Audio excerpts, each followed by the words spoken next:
Baik, minggu lalu Badan Bertindak Imunisasi COVID-19 CITF mengesahkan seramai 204 daripada 453 petugas di Pusat Pemberian Vaksin PPV Ideal Convention Center IDCC Shah Alam positif COVID-19 dan terbaru di Pusat Pemberian Vaksin di PPV Setia City Convention Center.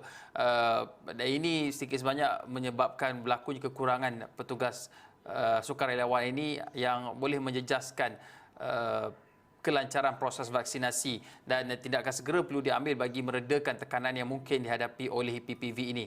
Dan untuk mengulas lanjut bersama di Thailand ketika ini pakar perubatan awam Fakulti Perubatan dan Kesihatan Awam UPM Profesor Madan Dr. Malina Osman. Prof, jangkitan di PPV ini ada kemungkinan ia berlaku di mana dan bagaimana mereka yang hadir ataupun mereka yang bertugas di PPV ini dapat mengurangkan risiko penularan dalam kalangan ataupun di PPV itu sendiri?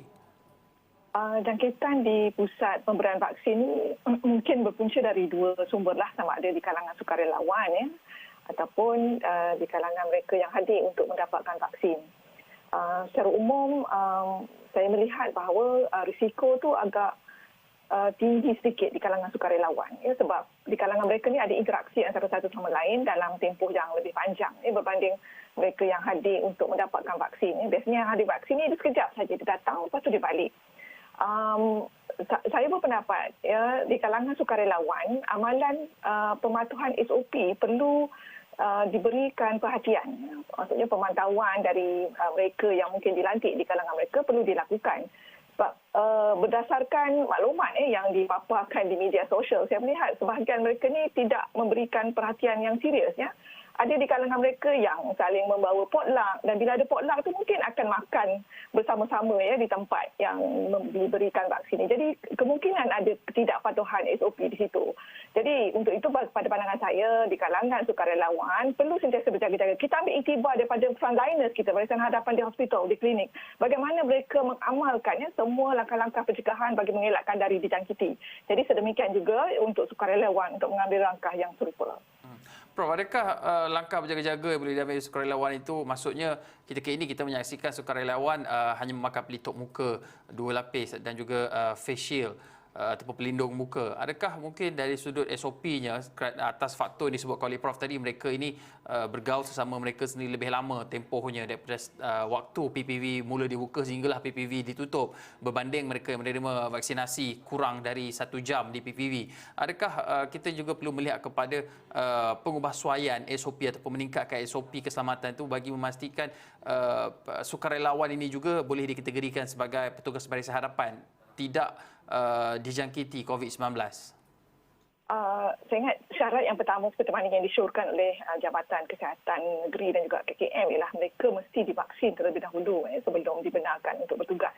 Dalam keadaan yang mana varian Delta sekarang ni agak berleluasa, jadi wajar mereka ni untuk mendapatkan vaksin terlebih dahulu.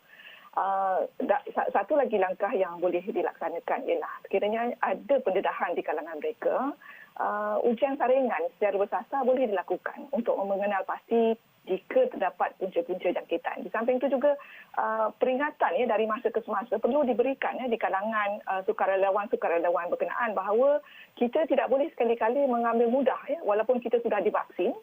Walaupun mungkin kita rasa kita agak selamat, tapi risiko jangkitan itu tetap ada. Sebab risikonya ialah bila dijangkiti, kita ataupun sukarelawan tu mungkin menjangkitkan pula pada individu yang datang ke pusat tersebut. Jadi ini yang perlu diberikan perhatian. Prof, kita nak bercakap sedikit mengenai kit ujian kendiri yang sudah pun mula dijual di pasaran ketika ini. Dan apabila adanya kit ujian sendiri ini pastinya memudahkan untuk masyarakat di luar sana melakukan ujian sendiri. Bagaimana PPV boleh mengguna ataupun mengambil peluang wujudnya kit ujian sendiri ini bagi memastikan PPV itu sepatutnya menjadi safe location ataupun tempat selamat untuk semua orang? Okay, dalam konteksnya kita perlu melihat juga pada angka yang dah divaksin dan juga yang belum divaksin. Jadi kalau perlu ada interaksi antara mereka yang sudah divaksin atau belum divaksin, perlu berinteraksi antara sesama sendiri. Seelok-eloknya lah kalau boleh dibuat ujian saringan kendiri tersebut sebab ia mengurangkan risiko tularan bagi mereka-mereka yang tidak mempunyai gejala. dalam konteks PPV ni, Pusat Pemberian Vaksin, saya berpendapat kita masih perlu melakukan ujian saringan secara bersasar. Ya, ujian secara massal ni pada pandangan saya dalam keadaan kes sporadik yang agak banyak pada masa ini tidak begitu memberikan impak kepada jumlah kes, dan dalam keadaan sistem perkhidmatan kesihatan kita yang agak tertekan, ujian saringan tu pada pandangan saya lebih relevan kalau seseorang tu bergejala. Kalau tak bergejala, pada pandangan saya tidak perlu untuk melakukan ujian saringan tersebut. Tetapi jika ada keperluan untuk berdepan dengan mereka yang masih belum divaksin, maka ujian kendiri itu sangat-sangat digalakkan. Bagaimanapun ini perlu dilihat kepada risiko lah. Maksudnya tidak dilakukan secara blanket rule. Kita melihat kepada situasi dan juga implikasi kesan daripada ujian saringan itu dilaksanakan. Baik, terima kasih Profesor Mahida Dr. Melina Osman, Pakar Kesihatan Awam, Fakulti Perubatan dan Sains Kesihatan UPM berkongsi pandangan